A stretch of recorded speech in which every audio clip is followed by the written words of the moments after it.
Assalamualaikum warahmatullahi wabarakatuh, anak-anakku. Waalaikumsalam Waalaikumsalam warahmatullahi warahmatullahi wabarakatuh. wabarakatuh. Assalamualaikum, Bapak ucapkan kepada anak-anak sekalian, dan Bapak doakan semoga kita selalu dalam lindungannya. Amin. Halo, bertemu lagi dengan Bapak Sugianto dalam pelajaran Pendidikan Agama Islam dan Budi Pekerti di kelas 8. Dengan pertemuan ini kita membahas materi baru, yaitu bab 4, lebih dekat kepada Allah dengan mengamalkan sholat sunnah, yang mana pada pertemuan ini kita akan fokus pada materi sholat sunnah berjamaah.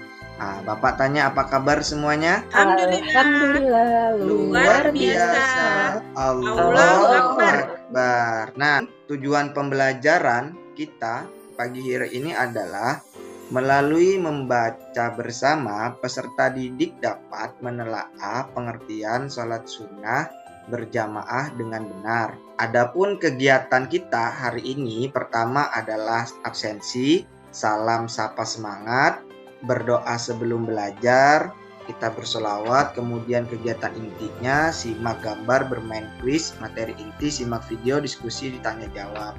Are you ready, guys? Yes, I'm ready. Oke. Nah, baiklah, Bapak absen terlebih dahulu ya. Anakku Siti Umaroh, hadir tidak? Hadir Bapak. Coba pilih salah satu emoji yang menggambarkan perasaan kalian. Siti Umaroh milih yang mana yuk? Nomor 1 Pak. Ih, bahagia, alhamdulillah. Nak Sofiandi yang mana? Nomor 4 Pak. Wes ngantuk.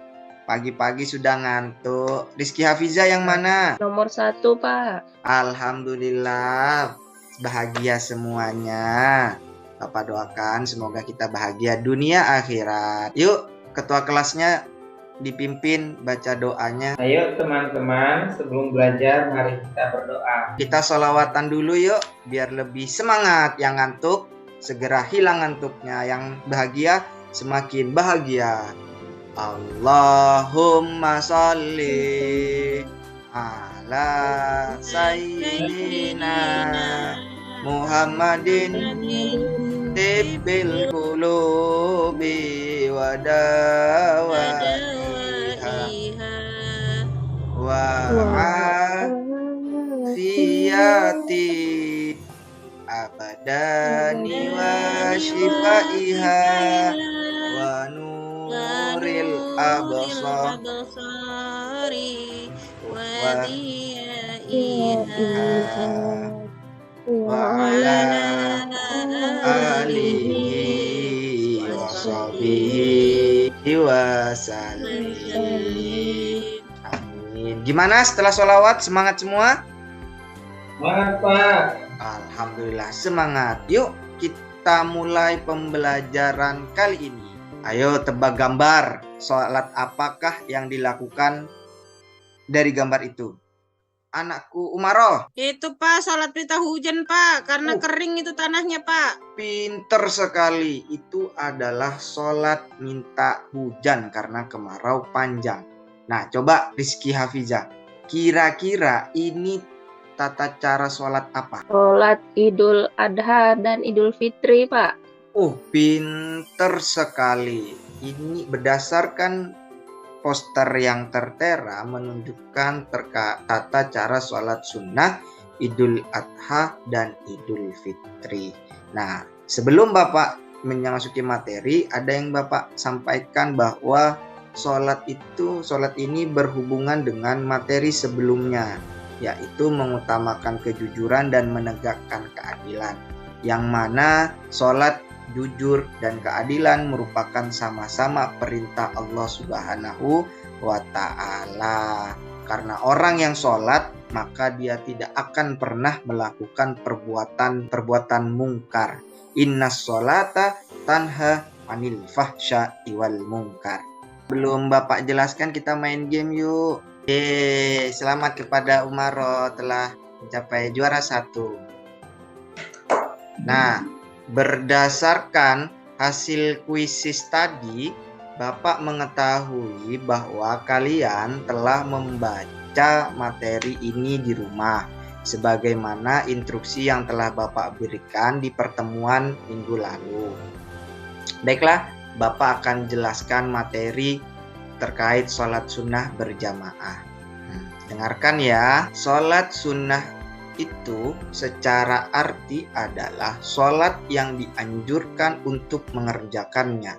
Orang yang melaksanakan mendapatkan pahala, namun jika tidak berdosa. Kemudian, sholat sunnah berjamaah artinya adalah sholat sunnah yang dikerjakan secara berjamaah. Adapun sholat sunnah berjamaah yang hukumnya sunnah muakkadah sangat dianjurkan terbagi menjadi 5. Tolong bacakan anakku Sofyandi. Jadi sholat sunnah berjamaah ada 5. 1. Sholat Idul Fitri. 2. Sholat Idul Adha. 3. Sholat kusuf. Nah, yang keempat sholat kusuf. Nah, yang kelima sholat istisqa. Pinter sekali. Sekali lagi Bapak tekankan bahwa kelima sholat itu hukumnya adalah sunnah muakkadah. Apa sunnah muakkadah, Rizky Hafizah? Yang sangat dianjurkan, Pak. Pinter sekali. Nah, yuk kita bahas satu persatu perihal sholat sunnah berjamaah ini. Pertama, sholat Idul Fitri. Nah, untuk lebih jelasnya, Bapak berikan tutorial sholat Idul Fitri. Yuk kita saksikan.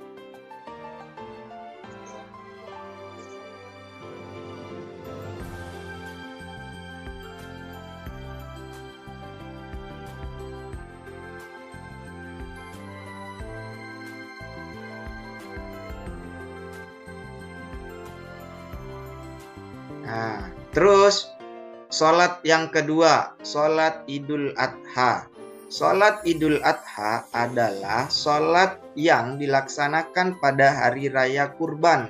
Pada tanggal berapa? 10 Zulhijjah, bertepatan dengan pelaksanaan rangkaian ibadah haji di Tanah Suci. Orang yang sedang melaksanakan ibadah haji tidak disunnahkan melaksanakan sholat Idul Adha. Orang yang tidak sedang melaksanakan ibadah haji, hukum sholat Idul Adha adalah sunnah muakkad. Bagaimana tata caranya? Sama seperti Idul Fitri. Untuk lebih jelasnya, yuk kita saksikan video berikut ini.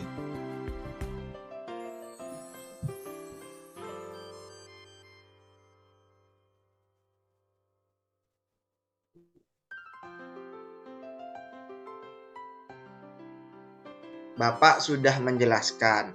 Untuk lebih memahaminya, yuk saksikan video penjelasan Bapak berikut ini.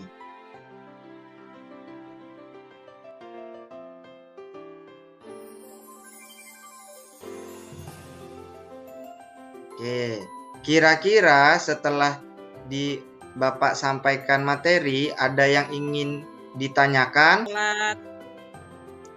Sholat Idul Adha itu sama ya Pak dengan tata caranya sama dengan sholat Idul Fitri ya? Yang bedakan apa ya Pak? Rizky Hafizah, apa yang mau ditanyakan? Sholat minta hujan, Pak. Itu waktunya dilaksanakan, pelaksanaannya itu kapan ya Pak? Atau sembarang aja atau ada waktu tertentu Pak? Ih, pinter pertanyaannya.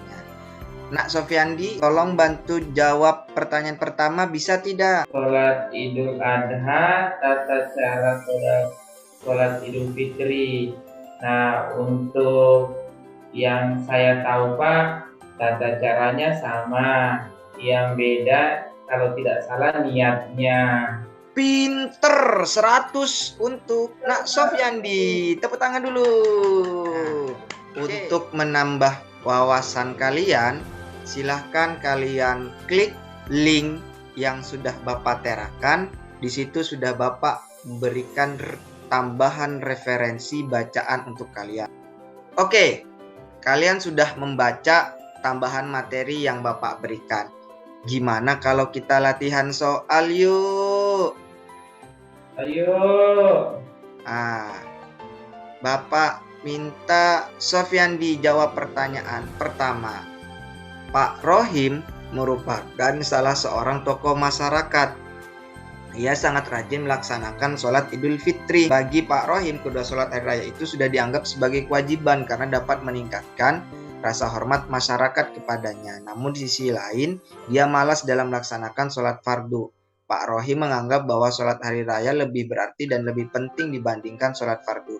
Pendirian beliau sudah tentu tidak benar. Dari pernyataan di atas, manakah yang mewakili pendirian Pak Rohim? Kecuali, yang mana yuk, Nak Sofyandi? Yang C, Pak. Yang C, Pak. Kita lihat apakah benar. Ya, benar. Soal nomor 2. Rizky Hafizah, jawab. Berdasarkan fenomena di atas, umat Islam disunahkan untuk sholat khusuf. Sholat khusuf dilaksanakan sebentar ya Pak. Yang apa terjadi ketika seluruh bayangan umbra bumi jatuh menutupi bulan sehingga matahari, bumi, dan bulan berada tepat di satu garis yang sama. Kita lihat jawabannya. Yes, benar. Pertanyaan selanjutnya, Siti Umaroh, silakan jawab pertanyaannya. Yang B, Pak. Pinter anakku, jawabannya adalah yang B. Nah, sekarang kita jawab soal benar atau salah. Soal yang pertama, Sofyandi jawab, salat yang dianjurkan untuk mengerjakannya adalah salat sunnah muakkadah. Benar atau salah? Benar, Pak. Wih, Benar. top.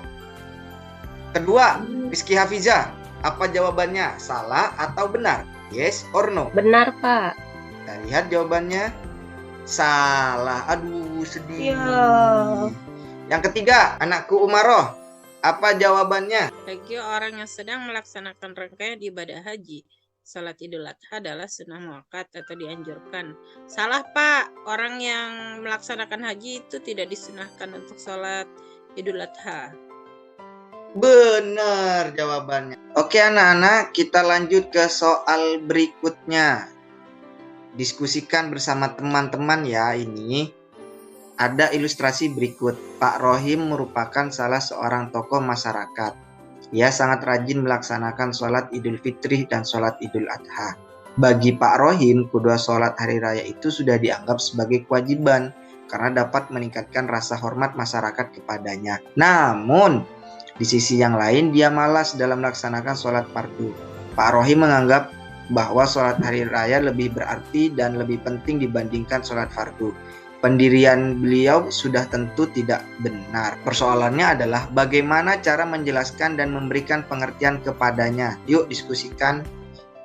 Nak Rizky Hafizah, Nak Sofyandi, Nak Umaroh. Yuk sampaikan caranya. Kita mulai dari Rizky Hafizah dulu. Gimana caranya, Nak? Pak Rohimnya dikasih tahu, Pak. Tapi sholat fardu itu lebih penting karena sholat fardu itu ada bila ditinggalkan akan mendapatkan dosa. Kayak gitu, Pak. Oh, bagus pendapatnya. Selanjutnya, Nak Sofyandi.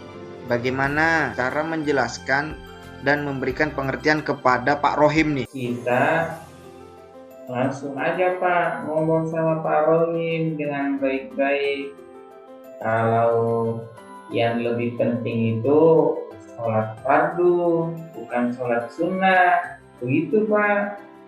Oh, benar sekali. Nah, terakhir anakku Umaroh, bagaimana pendapatmu perihal kasus ini? Iya, Pak, disampaikan dengan bahasa yang baik Pak Rohim bahwa kita tidak salah mengerjakan sholat sunnah, apalagi itu sunnah muakkad, tapi kita harus mengerjakan sholat yang utama, yang wajib dulu. Sholat sunnahnya sebagai pendamping. Oke, benar semuanya. Hal yang harus kita jelaskan kepada Pak Rohim adalah prinsip Pak Rohim itu, bahwa sholat sunnah muakkadah tidak bisa menggantikan sholat fardu kewajiban. Dengan cara apa? Dengan cara yang benar, bukan dengan cara kasar. Ujuk-ujuk Pak Rohim dimarahin, tidak. Kita dengan cara lembut, kasih sayang, memberi tahu bahwa prinsip Pak Rohim itu salah, pertama. Kedua, dalam beribadah niatnya lillahi ta'ala, bukan karena manusia, apalagi mengharap dihormati oleh masyarakat. Oke, pinter sekali. Nah, sekarang Bapak memberikan tugas untuk kalian. Silahkan kalian kerjakan secara kelompok atau sendirian, dipersilahkan. Tugasnya apa? Pertama, pilih salah satu dari 2 link video di atas. Kemudian, tonton sampai selesai salah satunya. Kemudian diskusi dengan teman kelompokmu. Terakhir, buatlah poster semenarik mungkin bersama teman-teman kelompokmu. Poster dapat dikerjakan pada kertas karton atau buku gambar A3. Dikumpulkan paling lambat 1 minggu terhitung dari tugas yang diberikan. Paham anak-anak? Paham, Pak. Paham. Sekarang Bapak ingin refleksi kepada anak-anak dari pembelajaran kita hari ini. Refleksi kegiatan hari ini.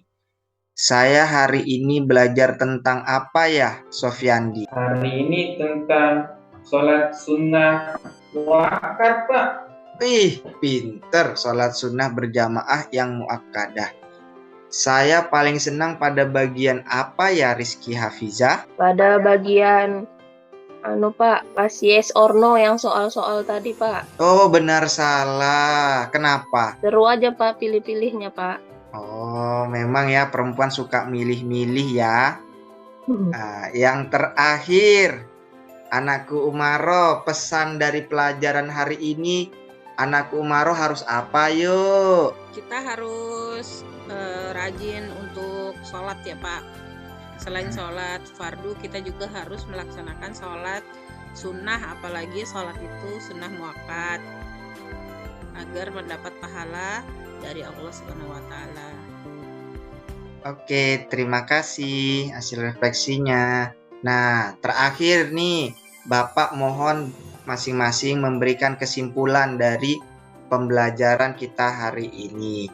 Yuk, Rizky Hafizah, apa kesimpulannya pembelajaran kita hari ini? Pembelajaran hari ini tentang sholat sunnah muakkadah, yaitu ada sholat Idul Fitri, sholat Idul Adha, sholat gerhana, sholat minta hujan. Nah, sholat itu termasuk sholat yang sunnah muakkad, yaitu sangat dianjurkan. Anakku Sofyandi, apa nih kesimpulannya? Sholat sunnah muakkadah itu ada 5. Nah, yang pertama sholat Idul Fitri, yang kedua Idul Adha, yang ketiga sholat khusuf, yang keempat sholat khusuf, dan yang kelima sholat istiqlal. Itu Pak, Istisqa ya nak. Oke, terima kasih. Terakhir, anakku Umaro, apa nak kesimpulannya? Sholat sunnah berjamaah adalah sholat sunnah yang dilaksanakan secara berjamaah atau dilakukan dengan berjamaah. Adapun sholat sunnah berjamaah itu ada yang hukumnya itu sunnah muakkad atau dianjurkan, sangat dianjurkan, yaitu seperti sholat Idul Fitri, Idul Adha, sholat gerhana bulan, matahari, juga sholat minta hujan, istisqa Pak. Oke, pinter sekali. Nah, sebelum Bapak tutup, ada hal yang ingin ditanyakan, nak? Sudah ada Pak. Sudah paham, Pak. Ya. Oke, terima kasih. Bapak ingatkan bahwa pembelajaran hari ini sampai di sini. Namun kembali Bapak ingatkan untuk kembali mempelajari materi minggu depan, yaitu sholat sunnah munfarid, yaitu sholat sunnah yang dikerjakan sendirian.